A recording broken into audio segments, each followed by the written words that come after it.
première nuit. Mais je n'avais pas compris.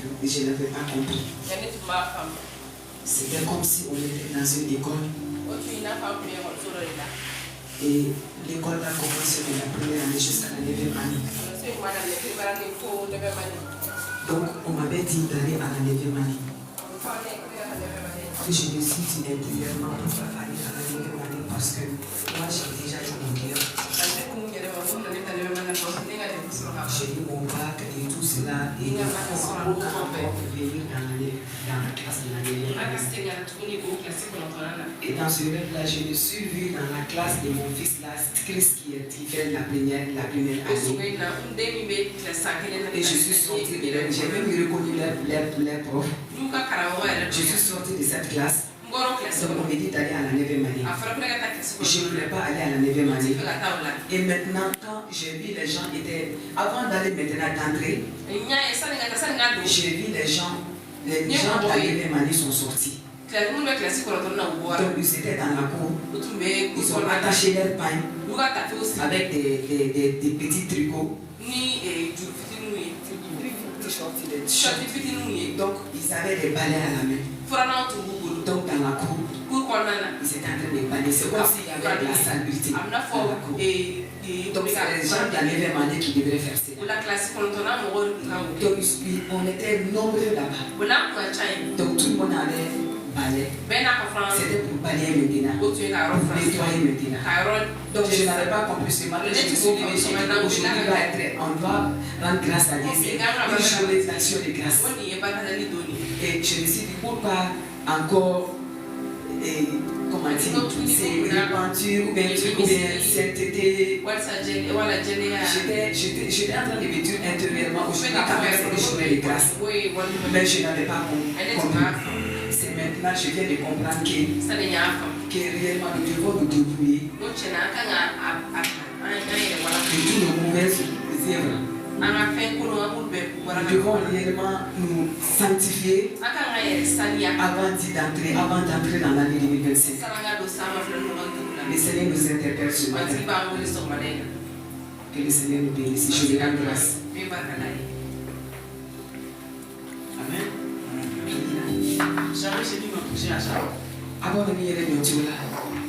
Isaïe 48, le verset 17. Moi, ainsi parle l'Éternel, ton Rédempteur, le Saint d'Israël. Moi, l'Éternel, ton Dieu, je t'instruis pour ton bien. Je te conduis dans la voie que tu dois suivre. Durant toute cette année, Dieu t'a instruit. Tu as été enseigné. Maintenant, regardez la suite. Il dit, oh, si tu étais attentif à mes commandements, si tu étais attentif à mes commandements,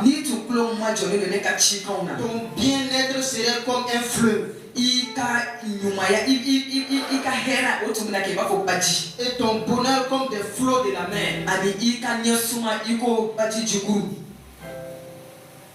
Si tu étais attentif, ça veut dire qu'on a reçu beaucoup de choses pour cette année, mais on n'a pas pratiqué.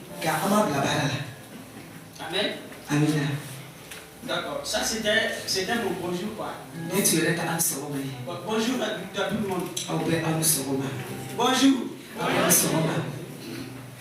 Les gens ont toujours le visage de repentants.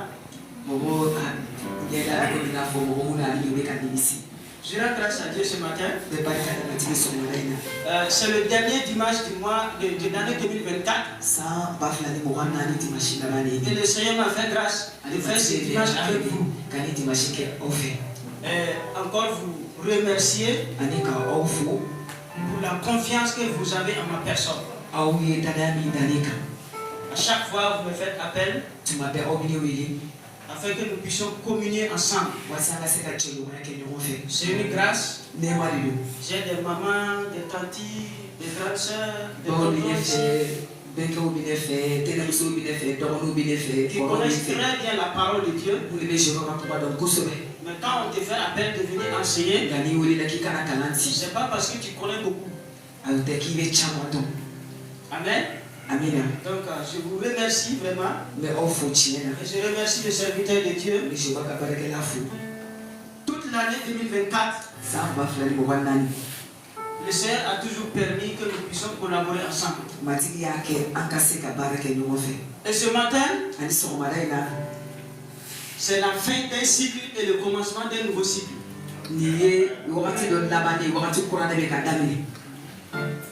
C'est pourquoi on est passé d'abord par la repentance.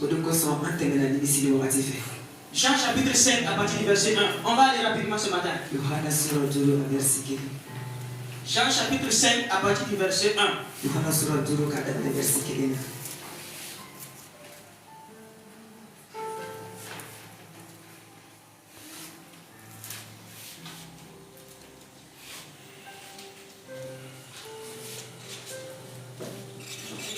Le passage, il peut nous dire rapidement. Après cela, il y eut une fête des Juifs et Jésus monta à Jérusalem. Or, à Jérusalem, près de la porte des brebis, il y a une piscine qui s'appelle en hébreu Bethesda et qui a 5 portiques. Sous ces portiques étaient couchés un grand nombre de malades, des aveugles, des boiteux, des paralytiques qui attendaient le mouvement de l'eau. Car un ange descendait de temps en temps dans la piscine et agitait l'eau. Et celui qui descendait le premier, après que l'eau avait été agitée, était guéri, quelle que fût sa maladie. Là se trouvait un homme malade depuis 38 ans. Jésus l'ayant vu coucher et sachant qu'il était malade depuis longtemps, lui dit: veux-tu être guéri? Le malade lui répondit: Seigneur, je n'ai personne pour me jeter dans la piscine quand l'eau est agitée. Et pendant que j'y vais, un autre descend avant moi. Lève-toi, lui dit Jésus, prends ton lit et marche. Amen. Amen. Amen. Dans ce passage-là, cet homme est malade depuis 38 ans. Et tout ce que lui il attendait, c'était l'agitation de l'eau. Tout son espoir était basé sur cela. Mais voilà un jour, quand Jésus arrive, il y avait beaucoup d'autres malades. Mais Jésus s'est adressé spécifiquement à cet homme. Parce que Jésus avait compris que tous ceux qui étaient là avaient des gens pour les aider. Mais cet homme était assis tout seul. Jésus s'approche de lui. Il lui demande: veux-tu être guéri? Ça fait 38 ans que je suis couché ici. Jésus lui posait la question: est-ce que tu veux être guéri? Est-ce que tu veux être guéri? Plusieurs années, cet homme est assis là-bas. Il attend l'intervention de l'eau. Il attend que l'ange de guérison descende et agite l'eau. Mais quand l'ange descend et que l'eau est agitée, quelqu'un d'autre va se précipiter pour entrer dans l'eau. Parce que lui, il n'a personne pour l'aider. Il n'a plus d'espoir. Qu'est-ce que tu as attendu courant toute cette année? Quelle était ton attente? Qu'est-ce que tu as attendu? Dans le mois de janvier, c'est pas arrivé. Dans le mois de février, c'est pas arrivé. Tu as attendu en mars, c'est pas arrivé. Jusqu'en décembre, tu continues d'attendre. Mais tu ne vois pas cela. Jésus vient te demander ce matin: fais-tu cela? Il vient te poser une simple question. Quelle que soit ton attente là, lui il attendait que l'eau soit agitée. Mais Jésus va exprimer quelque chose. Jésus n'est pas obligé de passer par le protocole. Il n'est pas obligé de passer par le protocole. L'homme répond à Jésus. L'homme répond à Jésus. Il dit: le problème n'est pas que je vais être guéri ou pas. Mon problème réel, c'est qu'il n'y a personne pour m'aider. Il n'y a personne pour m'amener dans l'eau. Tous les autres malades qui étaient là, avaient des gens pour les aider. Mais moi, je n'ai personne. Moi, je n'ai personne pour m'aider. Moi, ce matin, il se fait au courant toute cette année-là. Tu attendais une occasion. Tu attendais une opportunité. Ton espoir était basé sur des gens. Cet homme est resté là-bas. Même ses parents l'ont abandonné. Ses amis l'ont abandonné.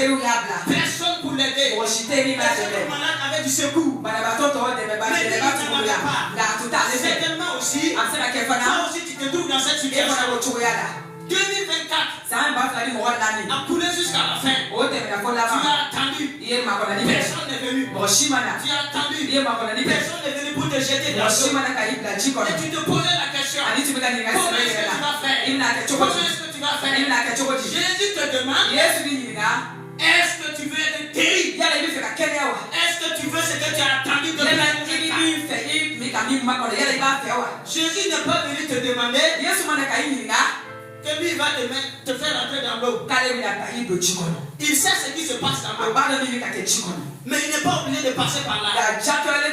Mais il a une simple question. Veux-tu être guéri? Veux-tu être guéri? Qu'est-ce que toi tu as attendu? Qu'est-ce que tu as attendu? Depuis longtemps là, tu as attendu là. Qu'est-ce que tu attendais en 2024? Qu'est-ce que tu attendais en 2024? Il reste quelques jours. Il reste quelques jours. Peut-être que toi tu n'as plus d'espoir. Mais Jésus te demande ce matin, en dehors de toutes les solutions humaines là, est-ce que toi tu veux? Si tu veux, il va te donner la solution. Cet homme-là, il n'a même pas répondu à la question de Jésus. Il n'a même pas répondu. Il dit lui, il a un autre problème. Parce que lui, il sait. S'il descend dans l'eau, il sera guéri. Mais son problème là, il n'y a personne pour l'aider. Il n'y a personne pour l'aider. C'est pourquoi quand Jésus est arrivé, il a vu cet homme couché tout seul. Il n'est pas parti vers les autres personnes. Il allait directement vers cet homme-là. Dans toute situation où tu te retrouves solide, Jésus vient à ton chemin. Jésus ne t'abandonne pas. Il ne t'abandonne pas. C'est pourquoi je vais te dire ce matin, mais quelques jours qui restent là, un miracle est possible. Amen. Un miracle est possible. Je ne sais pas c'est dans quel domaine tu as entendu. Un miracle est possible. Un miracle est possible. Un miracle est possible. Et ce miracle-là sera à l'étonnement de tous les gens. Quand Jésus a regardé ce homme, il dit maintenant, comme tu veux être guéri, moi je ne vais pas te pousser dans l'eau. Je connais le protocole de l'eau. Moi-même là, je suis la solution. Je suis ta solution. Je suis ta guérison. Je vais te mettre dans l'eau. Au nom de Jésus, moi-même là, ici Jésus là, je te donne la guérison. Il dit maintenant, comme tu veux être guéri, lève-toi, prends ton lit et marche. C'est pourquoi je te dis ce matin, toute situation qui t'a bloqué, en 2024, je vais que tu vas t'en sortir. 2025 sera l'année de ta solution. 2025 sera l'année de ta solution. Et ce qui t'a retenu, en 2024, 2025 tu vas passer. 2025 tu vas passer. J'ai dit que tu vas passer. Tu vas passer. Jésus te regarde. Il dit maintenant, je suis la solution. Prends ton lit et marche. Je vais rentrer dans l'eau. On laisse l'eau. Allons-y. Quand cet homme est arrivé dans le temple, les pharisiens et les yaoudous là, ils l'ont regardé. Il dit mais c'est pas normal.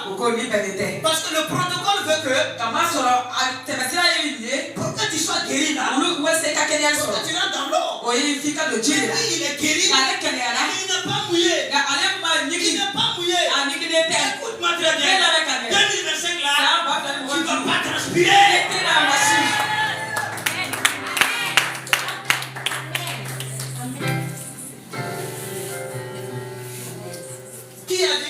manger la sueur de ton front. C'est une malédiction.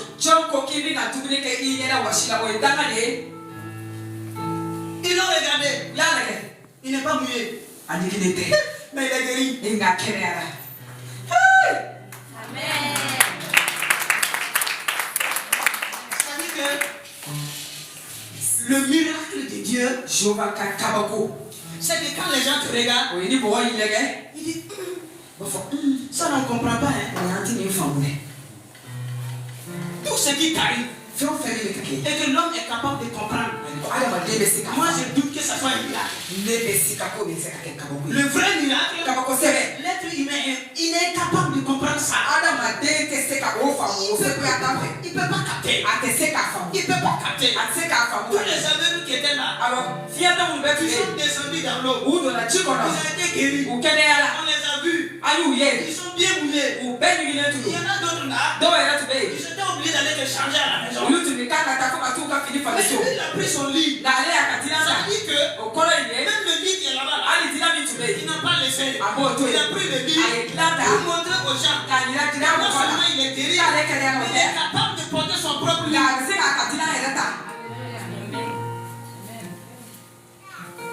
2025, tu seras étonné de ce que Dieu va faire. Tu seras étonné de ce que Dieu va faire.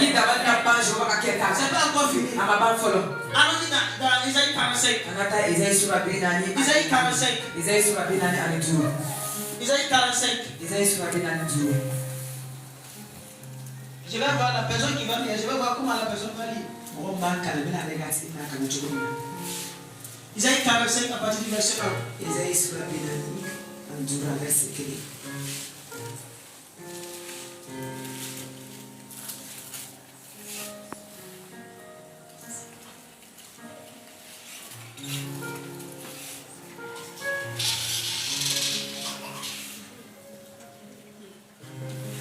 Isaïe 45 à partir du verset 1.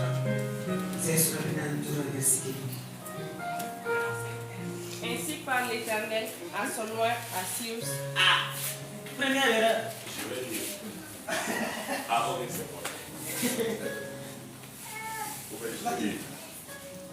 Ainsi parle l'Éternel à son roi, à Cyrus. Ok, maintenant attends. Tu vas voir la différence. Ainsi parle l'Éternel à son oint, à Samuel Kojo, qu'il tient par la main pour terrasser les nations devant lui et pour relâcher la ceinture. Chacun va prendre sa Bible. Prenez ce passage-là. On va lire à haute voix. Chacun va mettre son nom. Cyrus ne dit plus, c'est toi qui es là. Il est mort il y a longtemps. Tu mets ton nom. Est-ce qu'on est prêt? Hein? On peut aller? 1, 2, 3, disons ensemble.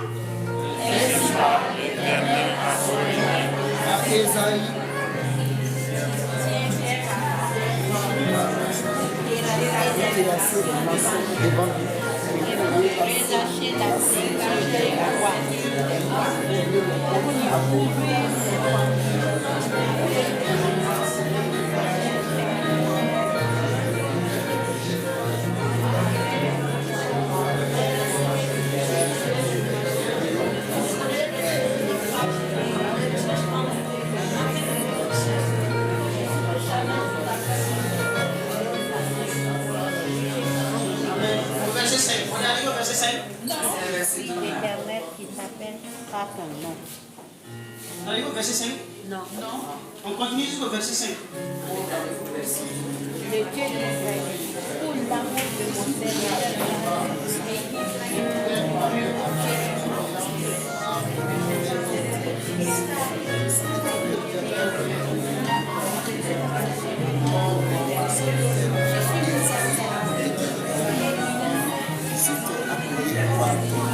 C'était appelé avec une alliance avant que tu me connaisses.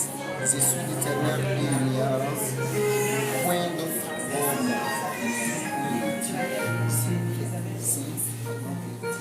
Amen. C'est bon? Maintenant, regardez ce qui va se passer en 2025. En 2024, là, Il y a eu des portes qui te sont résistées. Tu as toqué en vain. Tu as frappé en vain. C'est pas ouvert. Tu as tout fait. La porte ne s'est pas ouverte. Dieu te dit maintenant, il a vu ton effort. Il dit maintenant là, lui qui va te tenir par la main pour terrasser les nations devant toi. Les nations ici là, c'est toute la cohorte spirituelle qui s'élève contre toi. Il dit, lui te tient par la main. Il va les terrasser devant toi. Regardez. Maintenant, quand il va arriver au niveau des portes, les portes qu'il faut à ta vie là, il n'a pas dit il va ouvrir. Il dit il va briser. Il va briser. C'est pourquoi les quelques jours qui te séparent de 2025, tu vas rentrer en 2025. Comment on appelle ceux-là qui rentrent de force là? C'est-à-dire que tu vas défoncer la porte là, pouf. D'ici que 2025 sera mon candidat. 2025, il va Il va même pas se rendre compte. D'ici qu'il se rend compte à candidat. Et puis regarde, en fin d'année, Satan envoie des démons qui te précèdent dans le nouvel an. Ça c'est contre tes projets. Ce que tu as à faire dans le nouvel an. Mais regarde, aujourd'hui là, Jésus lui-même te démarche à 2025.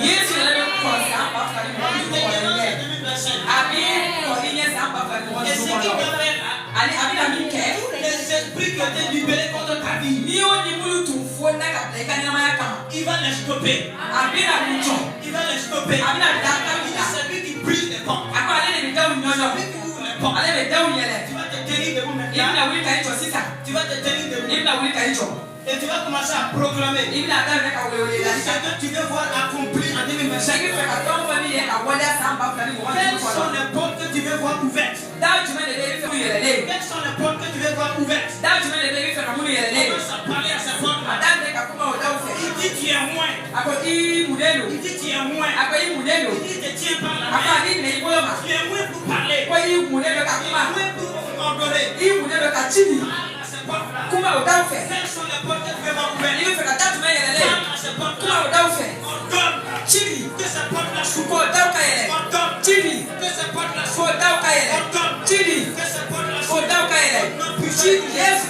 Continue de parler. Continue de parler. Continue d'ordonner. Continue de parler. Tout ce qui t'a résisté, continue d'ordonner.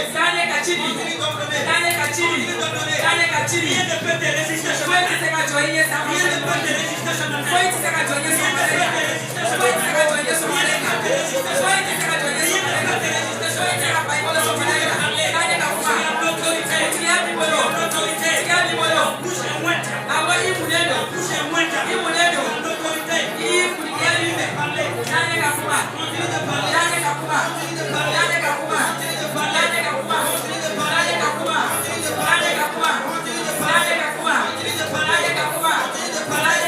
Continue de parler.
Il dit aux pharisiens, le Fils de l'homme a paru afin de détruire les œuvres du diable.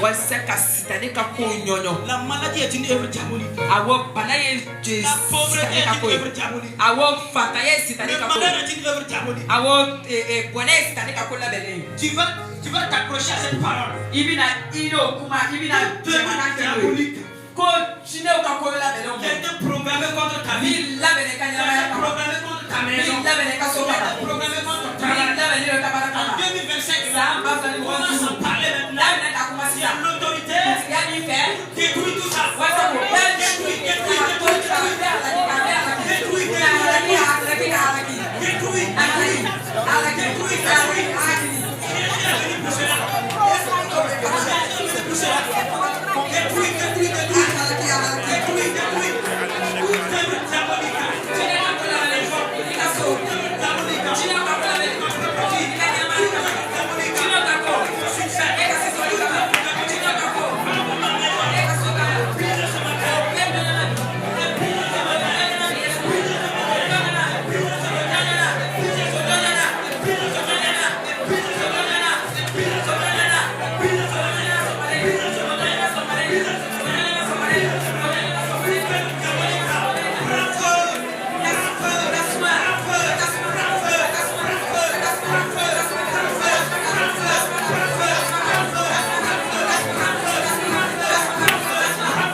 Contre ta propre vie, ta maison, ton travail, tes enfants, ta famille.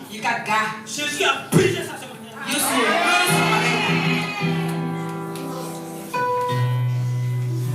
Maintenant tu vas prier. Tu as ouvert les portes que tu veux. Maintenant, quelles sont les portes que tu ne veux pas voir en 2025? Beaucoup de familles ont été secouées par la maladie. Tu vas fermer toute porte de maladie contre les gens. Toute autre porte que tu ne veux pas voir là. Ferme.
Isaïe 65, le verset 12.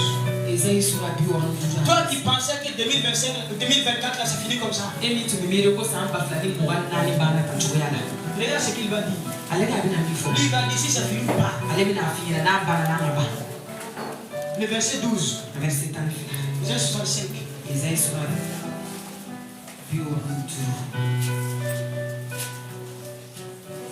65, le verset 12. Je vous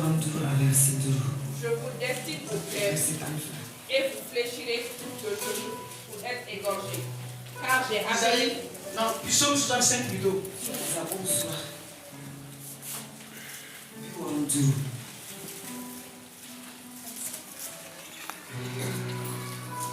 Psaume 65, le verset 12.